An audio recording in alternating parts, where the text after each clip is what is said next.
Recently, you've spoken about how the policy context of Australian schools informs the way we do things in Islamic schools. Mm. What do you mean by that?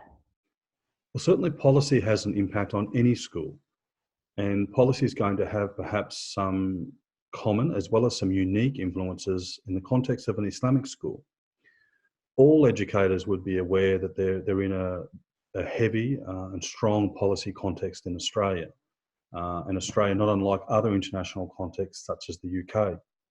Now, some of the policy drivers that really shape and have a huge influence on our work are things such as the national curriculum, the Australian curriculum, the Australian professional standards for teachers.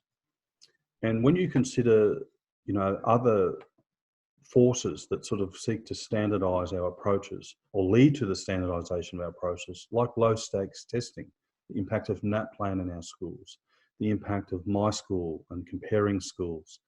All of these have the impact of standardising our approaches. Now, the problem with that is it can lead to quite standardised or one size fits all or even scripted low level teaching practices.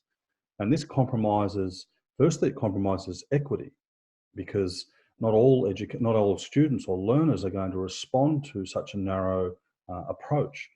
Also, it perhaps it doesn't assist us to really aspire and really work away at those broader cultural and religious values, goals, aspirations, and priorities that all Islamic schools, in different ways, granted, value.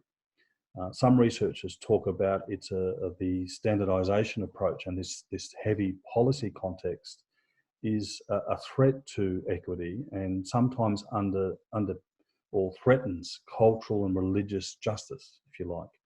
So educators really have to be very adept, and if with a deep understanding of policy, then we can be what we would like to be, which is creative, innovative, responsive.